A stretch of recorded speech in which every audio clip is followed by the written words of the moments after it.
Welcome to 100 Yards of Football Sports Talk Radio. I'm your producer, Jeremiah Long, and joining me is our host. He is the football encyclopedia, the world-renowned Vincent Turner. How's it going, Mr. Turner? Thank you, Mr. Jeremiah Long, for all the kind words you have for me today. I'm very blessed. Absolutely, brother. I'm really excited today because we have our history special, and we're bringing you a history special on one of the most well-rounded, like a player who completely changed the game of college football, changed the game in general. We're talking about Herschel Walker. Now, Herschel Walker is one of those players that people may know the name and they may know some of the stats, but Mr. Turner, can you please break us down and tell us what it is about Herschel Walker that makes him so special, and what should everybody know, especially the younger generation that might not be more familiar with Herschel Walker? Well, today I'm going to talk kindly about this young man. We're not talking political today, so let's start there. Everyone, keep it on the field. We're talking about Herschel Walker as the football player when he stepped on campus in 1980 at the University of Georgia. Yes, sir. All the other political things that's going on, we're 100 yards of football not involved with. We're talking about the man as a football player. Well, Jeremiah, as you know, I'm 60 years old. I followed college football a long time in my life. And Herschel Walker came along on the college scene when I was a junior at the University of Arkansas. Yes. And when you talk about a guy, especially at the running back position, during that time, the running back position was the most glamorized position that we looked at. And me being a college football fan on the campus at the University of Arkansas, who at that time was a member of the Southwest Conference, right. Football was at a high level in my life. Right. But I'm going to start back earlier because I'm going to start at the running back position. In my time, when you follow college football and you follow it on a level, you follow the running back position, I can remember what it made me really love the game when I was following that young man out of Galileo High School, San Francisco, California, by the name of O.J. Simpson in '67 when he was at USC. Then the following year, we had Steve Owens, who won the Heisman in 1969, another guy that was a very good talented tailback.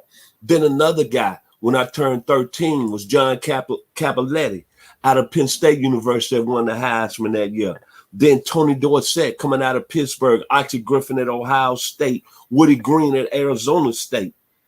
Then Earl Campbell at the University of Texas. And the running backs that was coming through college football at that time, you were just amazed of all the talent, all the privilege, all the excitement they was bringing to the game. But when I was a junior in 1980, I can remember going on campus. First game of the year. Arkansas had played Texas on Labor Day, but I had a sister, my older sister. She was a freshman at the University of Tennessee. Then I had two guys out of my neighborhood that I grew up with. Mr. Carlton Peoples, shout outs to you. Played corner at University of Tennessee. And Mark Studaway played defensive tackle. Probably the two greatest players that came out of our neighborhood in Longview Heights down there in Memphis, Tennessee. But that Labor Day weekend, when you get back on campus, you meet all the new students, you're in the dorm, you talk to your boys, what you've done over the summer, y'all might have some beers here, and a lot of other things that I'm not going to discuss. You know what I'm talking about, Jeremiah. But that Sunday after the first weekend in college football, I get a call from my sister. And at that time, you had to have a calling card. Oh, yeah. And she said, brother, let me tell you something. I just went to my first college football game. Tennessee playing Georgia. It's 90,000 people. It's hot as I don't know what. You from Knoxville. Yep. You know how hot it back in the day used to get on that turf up there in Neyland Stadium. Yeah, hot. And my sister said, brother, I know you follow football at a high level. I know you love this game. But I'm going to tell you something. I'm not really too familiar with it. And shouts out to my sister, Bridget Turner, down there in New Orleans, Louisiana.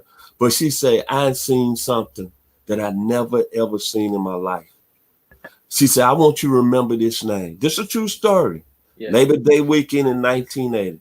There's a freshman at the University of Georgia by the name of Herschel Walker. I say Herschel Walker. Yeah, Georgia just beat Tennessee that night, 16-15. And she told me about this young man, Herschel Walker, had came off the bench in the third quarter and scored on a 9-yard touchdown run and ran over one of the toughest defensive players who came through Tennessee by the name of Bill Bates. I think you heard of Bill Bates. Yes, sir. He's a legend. He's a legend in Knoxville. Yep.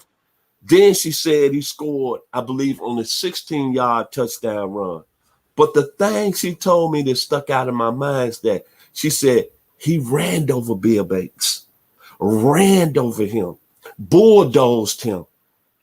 But she said, brother, I promise you, follow this young man and he going to be something special. True freshman now. Yeah. So the next following week, I'm a big college football fan. I'm a junior at University of Arkansas trying to balance my studies and keep up with college football at the highest level. So I'm start following Georgia.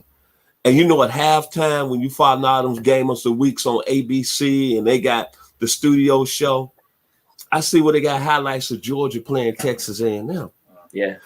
And I see this same freshman running back my sister was talking about, Herschel Walker, and I see him go 76 yards.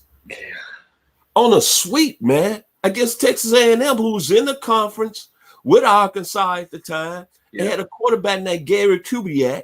We know how his career turned out, won a Super Bowl with the Denver Broncos as a head coach. Right. But I see this young man go 76 yards, and he's running away from defensive backs like he's a receiver. Yeah. But then I look at him and I say, the guy looks pretty big, man. Something I never seen. Then I go do my research. He's 6'2", 225.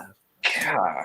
And I'm saying, in 1980, yeah, a guy this size with Olympic speed, he going coast to coast. Yep. So I started keeping up with Herschel Walker. Then I followed Georgia. Georgia coming out of nowhere. They undefeated. They moving up the polls. Then I said they play South Carolina. And I said, you know, George Rogers is on the horizon because he's a Heisman Trophy candidate. He's number one. Yep. But again, I see this guy from Wright Fields, Georgia. He goes 80 yards, I think. Same type of run. Yep. Breaks in the clear, runs away from defensive backs. Then they talk about George Rogers. He has 166 yards that game, but Herschel Walker has over 240 yards. And I'm saying this is a true freshman. And he looks like a man among boys. He's like Earl Campbell was at Texas when he won the Heisman. Man. But this is what set me apart about how great this man was as a college running back. And to me, the greatest that ever played the position on the college level. Yep. The Florida game. Like I said, very, very critical game. Georgia comes in that game undefeated. Fourth play of the game. He goes 75 yards on, I believe, 72 yards. And I said, hey, man, this guy might be the best I ever seen done it. And I was only 20 years old at the time. Mm-hmm. But what stuck out in my mind, you had Al Michaels, who was doing the game. We know about all Al Michaels now.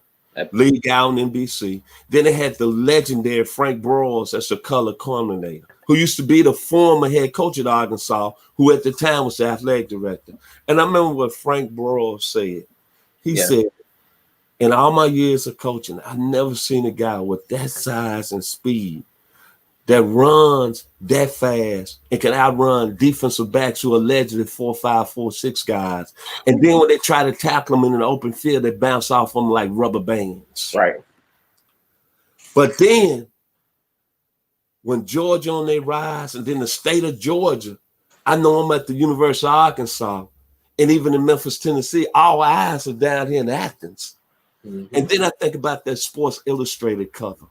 When Herschel came on the front cover, didn't have his shirt on, and he was ripped, and they placed it up in the hall I was standing at Buchanan Drake. And I looked at him and I said, man, this is untrue for this guy to be this size, only 18 years old, putting himself on the map with the University of Georgia, and all eyes on Herschel Walker. Then this would separate him to this day to why I know he was so much a special player and why I put him as my all-time greatest running back in college football.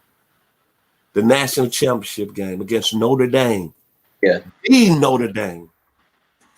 First quarter, he separates his shoulder. Plays the rest of the game, Jeremiah. 36 carries, 150 yards. Didn't even know that. Then ain't nobody know that. Then on top of that, Georgia only had, I think, about 180 yards total offense because the great Buck Bellew struggled that game. Yeah. Quarterback at the University of Georgia. I think he only had 8 yards pass. And Buck, I'm not trying to throw you on the bus, baby, but I'm just putting the data out there as the legend Bobby Butler says here on 100 Yards Football. Herschel Walker had a grind at 150 yards a game, only had 23 yards as his longest carry.